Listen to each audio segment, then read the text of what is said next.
performing, but Takakura gets it to work. Later that day, some of our hybrid crops are ready for harvest, and we end the day by vibing out with 𝗙𝗏𝗄. It's day 120, baby. It's the final day of the video. It's the final day of year 3. It's the final day of chapter 2, and it begins with rain.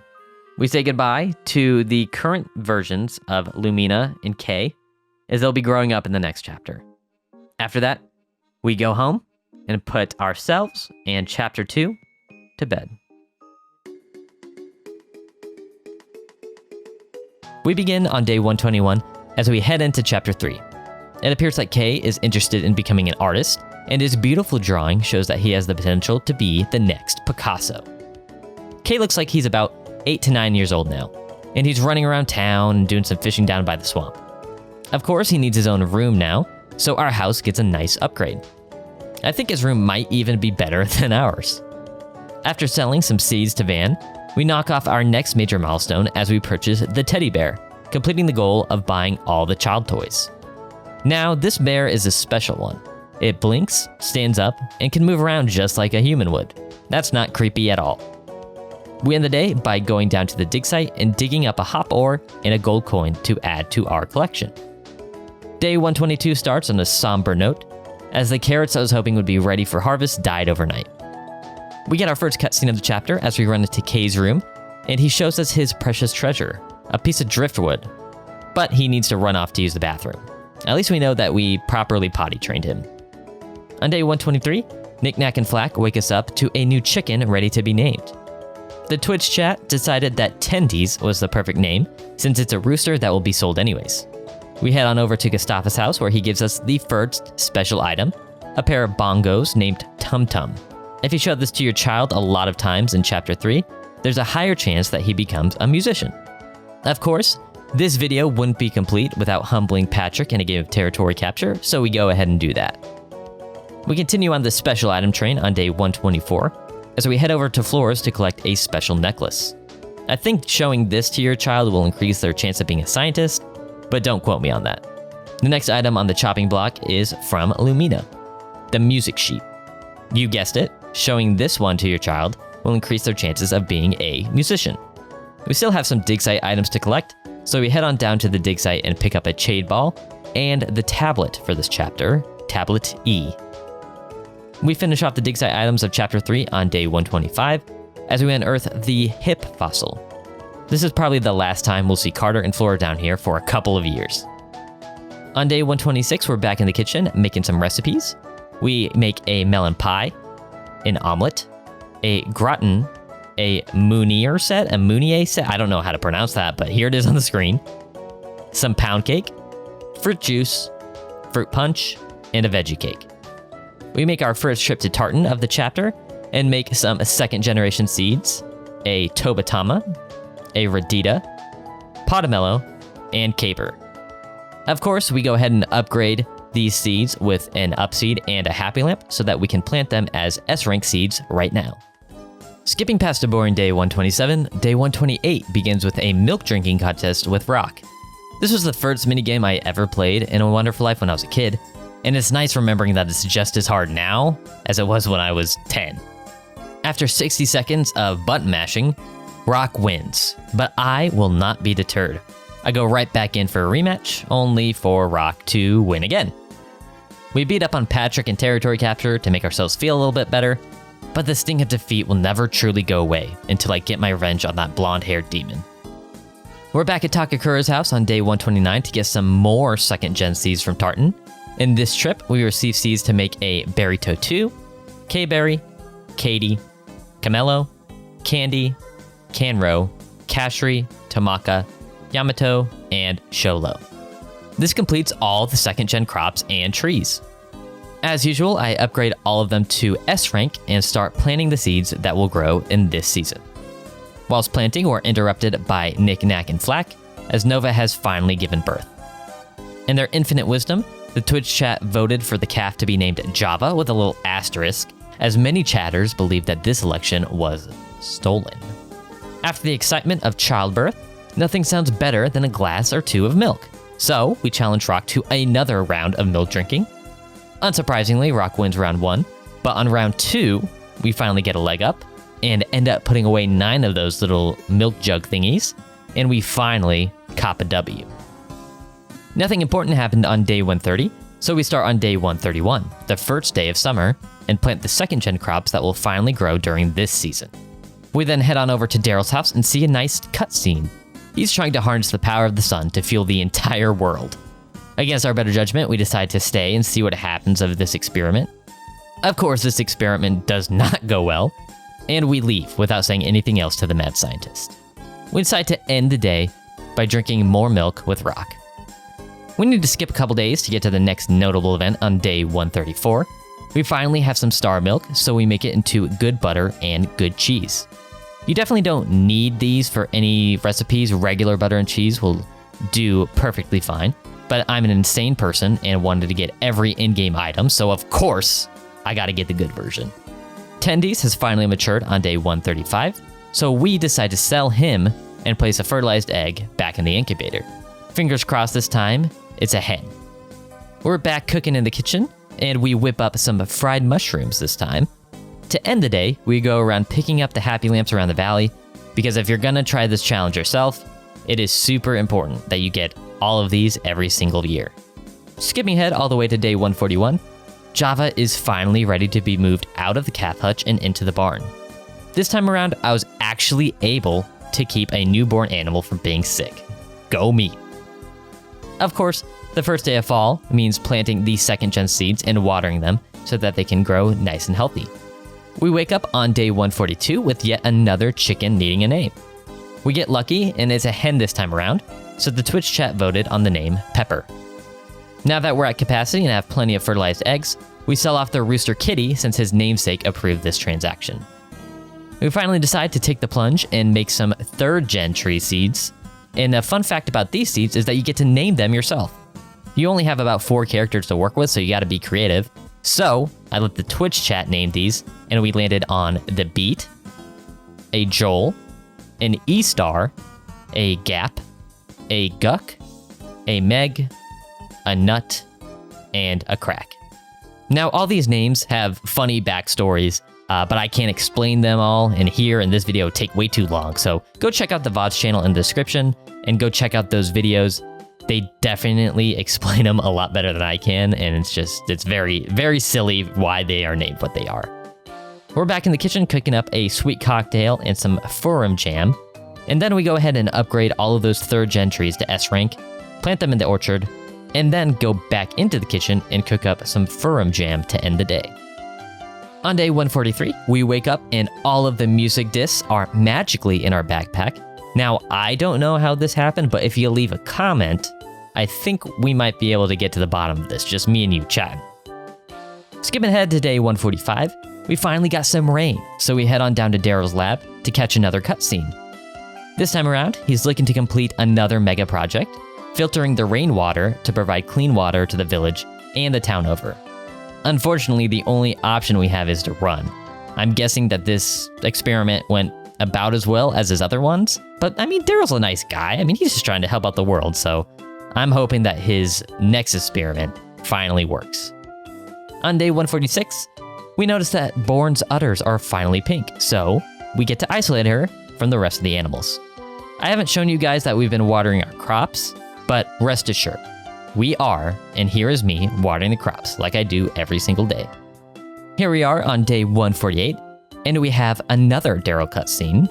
This time, he intends to stop global warming by magically turning carbon dioxide, CO2, into oxygen, O2. We decide it's best to get out of there before he has the opportunity to kill us in a chemical fire. But we're right back at it on day 149 in Daryl's lair.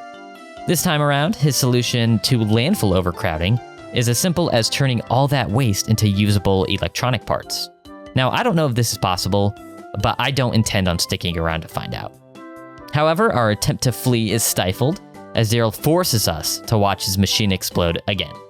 We finish the day in the kitchen, making a tamacaro salad, smooth veggies, tempura, curry, tomatoma soup, stew, yam soup, and some rich juice.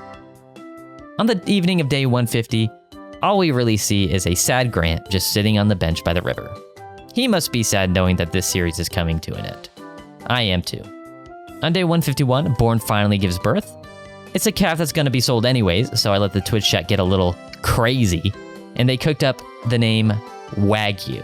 Yes, you heard right. Wagyu. We begin day 152 by finishing up the final 3rd gen tree seed. We put a Magenge and a Majorum together with tartan and end up with what chat like to call a Mlem seed, which we then upgrade to S rank and plant to finish off the orchards. After doing some fishing, we catch another big Arna. It doesn't really matter, but anytime I catch something like this where I tried so hard to get it the first time, I have to bring it up. We finish the day by cooking up some Magenge jam and a strawberry cake. Skipping ahead to day 155, we're back where we left off in the kitchen, making some recipes. This time, we got a D-Bay cake. Myself and the chat decide it's finally time to sell Pepper. I don't know exactly why, considering I'm 99% sure Pepper was a hen that gives us eggs. But oh well, it's not a big deal. Eventually, we end up with 4 hens and the ducks to have a full poultry barn, and I'll end up showing you all the names at the end of the video. On day 157, we begin our journey into 3rd generation crop seeds. These aren't the tree fruit seeds, there's only 8 of those. I think there's about 24 or 23 of these, so it's a long journey. And we start with this light bulb looking plant. The Twitch chat liked the name Rolb, so it shall be named that. We press on with some more tartan hybridizing, and we end up with a poop seed for obvious reasons, a boom seed, because it looks like a bomb, a D seed, got him! an Ayo seed, and a Greg seed. Much like the tree fruits, these 3rd generation crop seeds are named by us. So again, if you want to know about why we name these things Greg seed or Ayo seed, just check out the VODs channel. On day 160, we find that we're all out of room in the barn, and we still need to buy a brown cow. So I have to ask the Twitch chat what we should do. We either have to kill 𝗵𝗵𝗋 the goat or sell one of our star cows. And chat has spoken. 𝗵𝗵𝗋 the goat will be sacrificed to the harvest goddess.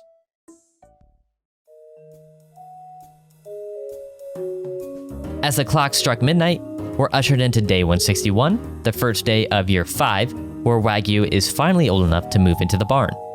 As soon as she made it into adulthood, she is sold off to the highest bidder. Goodbye, Wagyu. I hope you find a nice farm to live on where you don't end up getting slaughtered. Now that we have a free slot in the barn, we purchase the brown cow.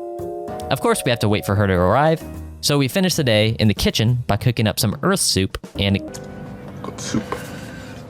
On day 162, our new brown cow has finally arrived, and of course, the Twitch chat gets to name it, and their vote, decided upon by 1 vote, is Chip, beating out Binkle. Skipping ahead to day 166, we're back making some 3rd generation crop seeds with tartan. In this round of hybridizing, we make the seeds for a rock plant and a Ouija plant. Day 167 is a sad, sad day. We said goodbye to 𝗵𝗵𝗋 the goat. Unfortunately, there's no humane way of getting rid of him in this version. You can't sell him, and it stops giving milk, so it really just takes up a spot in the barn. So he had to die so others could live. Rip 𝗵𝗵𝗋, you were the goat.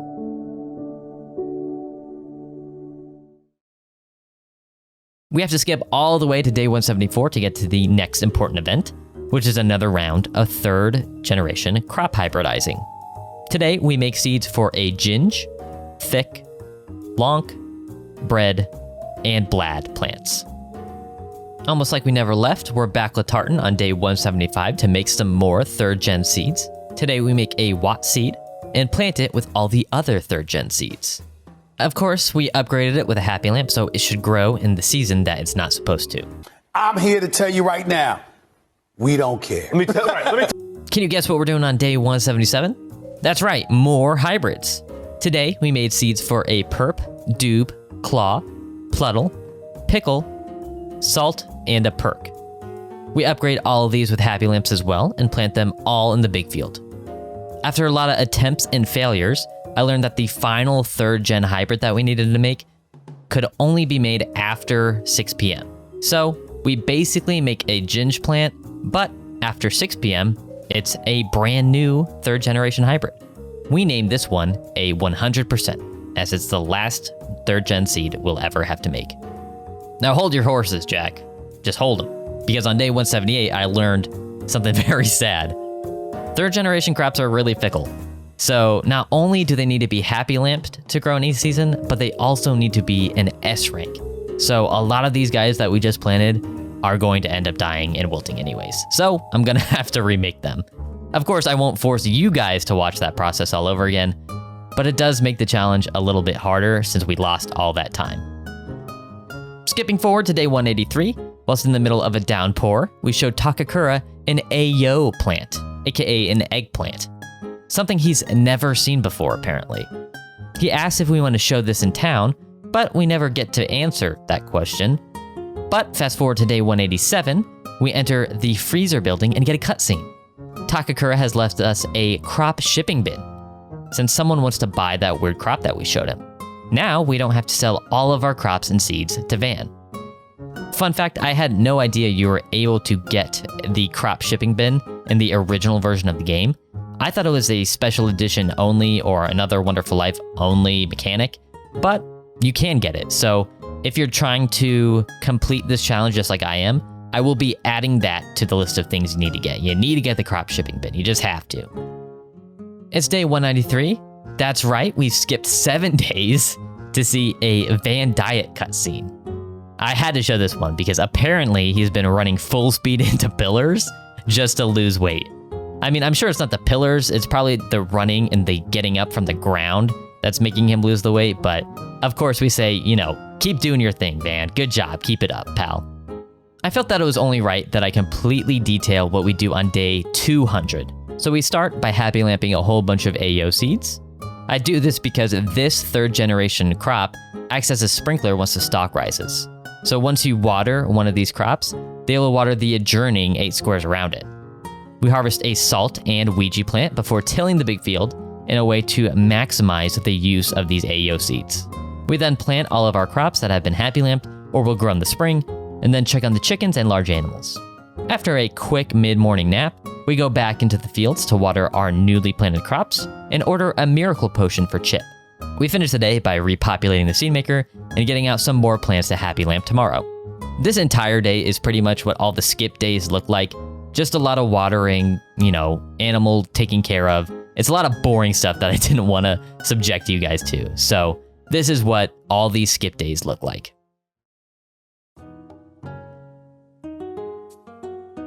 Speaking of skipping a lot of days, we skip all the way to the last day of summer on day 220, where we're in the kitchen whipping up a sour cocktail and an orage drink. Orage? I don't know how to pronounce that. You can let me know in the comments how you would pronounce that. Moving right along, day 228 provides the moment we've all been waiting for. Chip is finally ready to be isolated. That means she'll be giving birth soon and we can finally get some brown milk for a couple recipes. That's right, only a couple recipes, but I'm excited. We have to fast forward all the way to day 234 when Chip gives birth. The chat decides that Chip's daughter should be named Choco. I was partial to naming this calf Obama, but I run a Democratic Twitch chat and them's the breaks. They didn't have the votes. I'm sorry, Obama. I'm sorry. The cutscene collector is back on day 239 as we see yet another Van weight loss scene. This time around, he's climbing to the top of Daryl's house and touching the electrical current to lose some weight.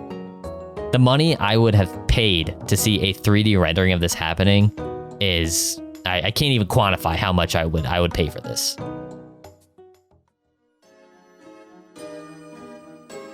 On day 241, we begin year 7 and chapter 4.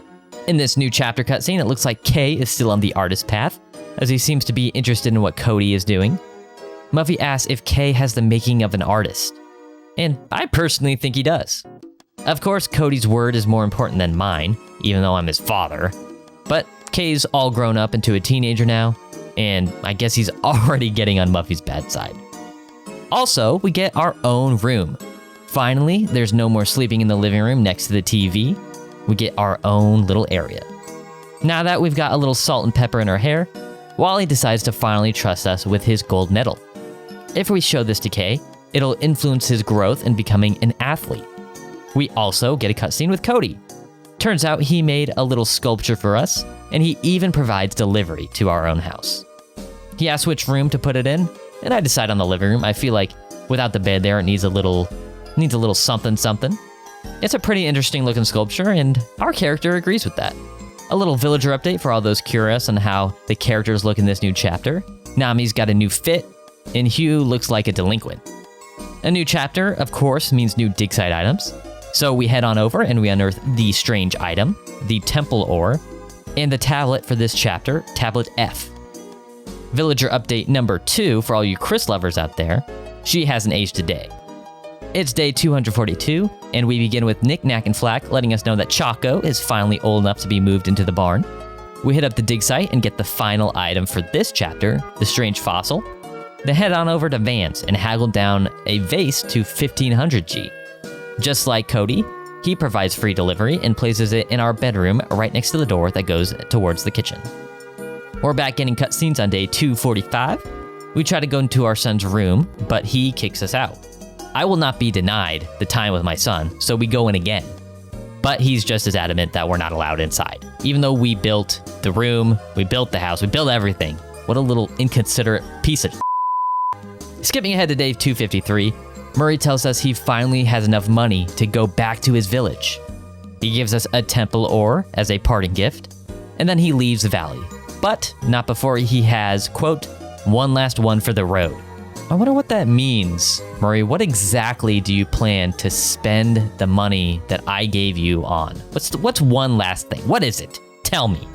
No, I don't think I will. We get our answer on day 254 as Murray is already back in town. Apparently, he, quote, drank too much and spent all his money. Our guy seems pretty happy that he's back, but I wish he didn't spend all the money that we gave him to go back to his village on alcohol. I mean, if anyone's gonna be doing that, it's gonna be me. The rest of this chapter is spent watering, ranching, and sleeping, so we skip all the way to day 320, the beginning of chapter 5 and year 8.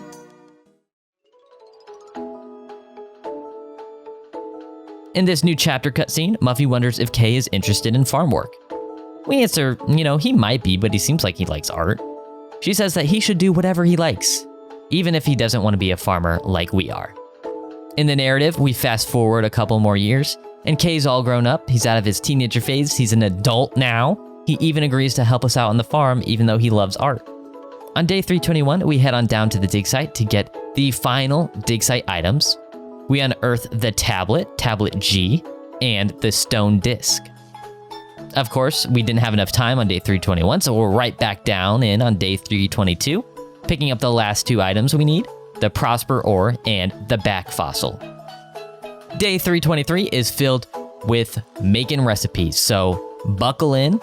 It's gonna be a long one. We start with desserts. We make a short tart, pulp tart, super yam, tropical punch, dancing dessert, regular ice cream, Cadre ice cream, fruit juice, good juice, juice DX, veggie juice, and battle juice.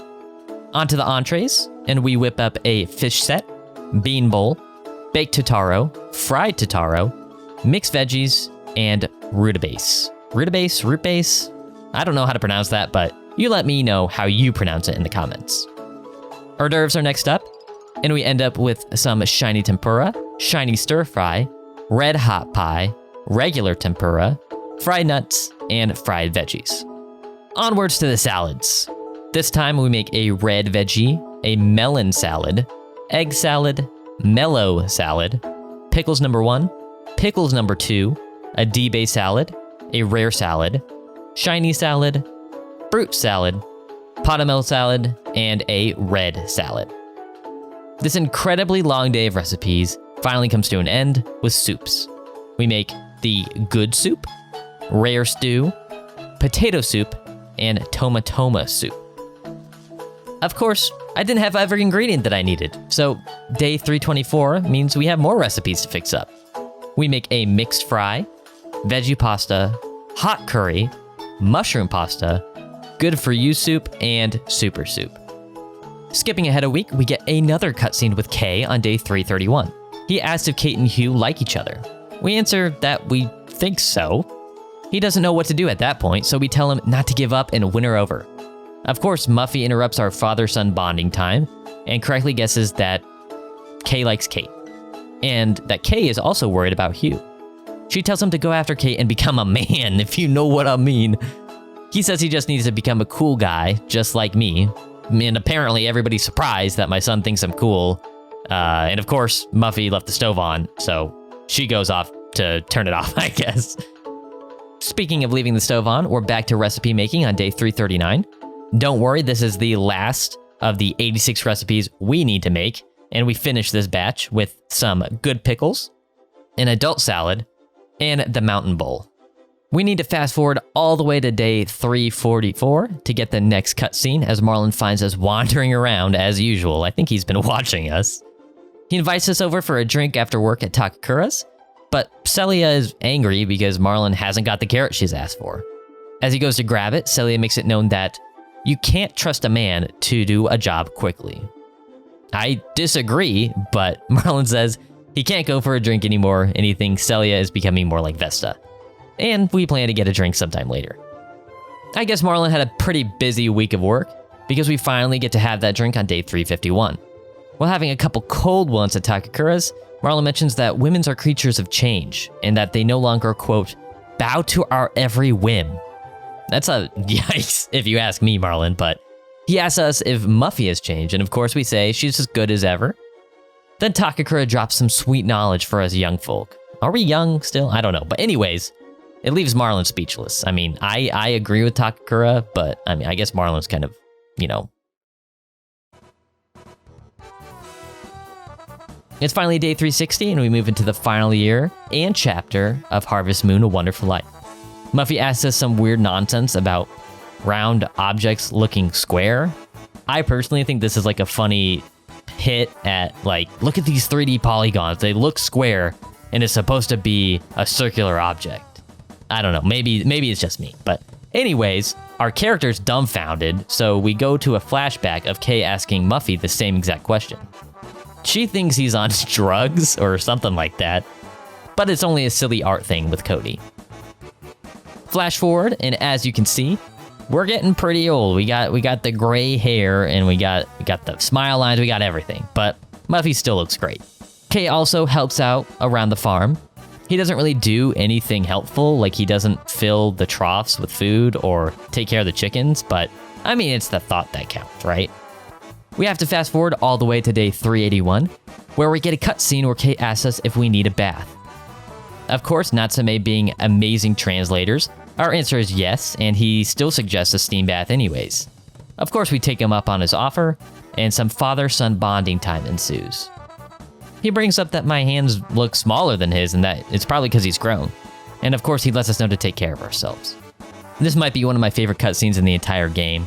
It just really establishes that time does move forward. Our son grows up, we get older, and time really takes a toll on us. It's really sad, but it makes the game feel real. I don't know. Moving on to day 383, we get a cutscene that I don't have on my list or I haven't seen in any video. It's this cool moment where Van and Romana are just around her living room looking at stuff, and they see this beautiful picture on Romana's wall. Van really wants to buy it, but Romana insists that it's the one object that she would never sell. Van leaves the villa and says he'll be back with some more money, so I'm guessing he can buy it. But it turns out that this is actually a painting Lumina made. We then see another cutscene where Sebastian and Lumina are having a little chat, where she asks Sebastian for a favor. Then Sebastian just leaves the villa. He doesn't even say anything. He's just out of here. But we're a little nosy, so we end up following him. We end up next to the goddess pond, where we see Sebastian and Muku Muku standing off. Sebastian decides to attack, and they come to blows. But Sebastian ends up getting knocked out or something, and turns out he just wanted a paintbrush made of Muku Muku fur, which is really silly. Jumping up to day 398, we prepare for the end of days. We start by cleaning off all the animals, and then head over to the freezer where I show off all 86 recipes. We then go over to the ledger and show that I did sell one of every third generation crop. Unfortunately, you can only sell third gen crops using the shipping bin, which is really stupid, but I did sell one product of every 1st and 2nd gen crop to van. Off we go to the storage closet, where I can confirm that I have at least 2 S-rank seeds of every possible crop, all the possible music discs, every dig site item, and 4 gift items. I was never able to get the firework from Patrick, but I don't even know if it's possible in this version. Every video that I've seen with the firework is either in the special edition or Another Wonderful Life. But let me know. I mean, if you were able to get it in the original edition of Harvest Moon: A Wonderful Life, leave a comment and you can show me that I'm wrong.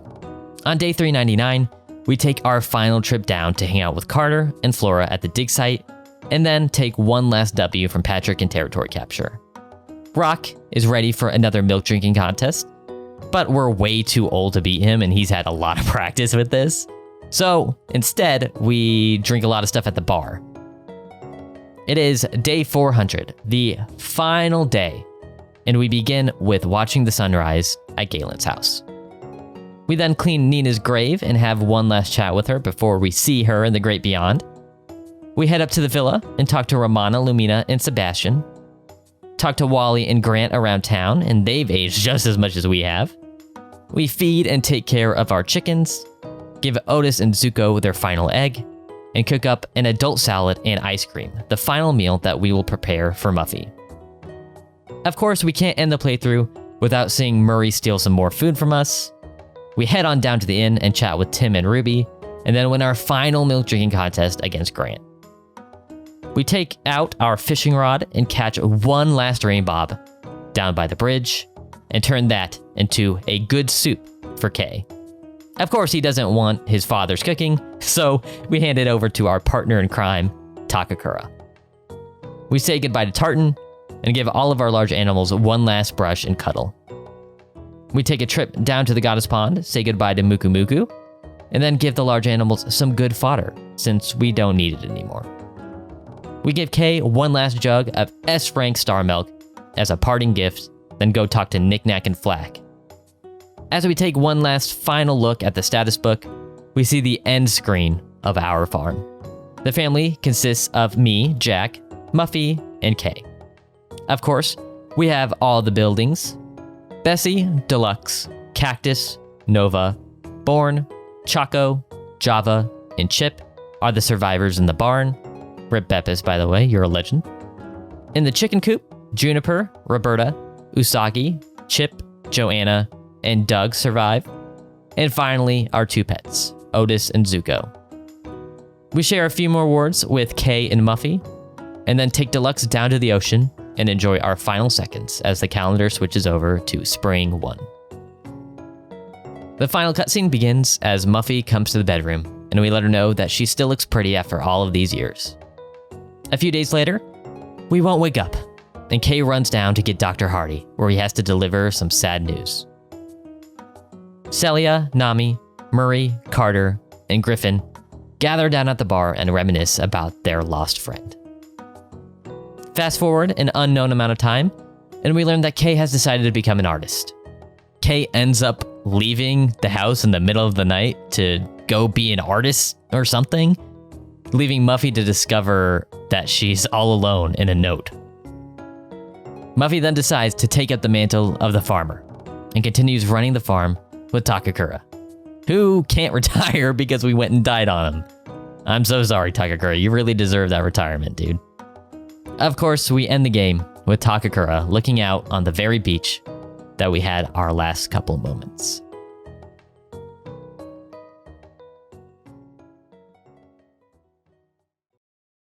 Thanks so much for watching my video. The remake to Harvest Moon: A Wonderful Life, Story of Seasons: A Wonderful Life, is available today, June 27th, 2023. I'll be playing this remake a lot. In fact, I'm probably streaming my first hours in the game right now. Head on over to twitch.tv/JackDuckGoose to see me live. I'll see you there.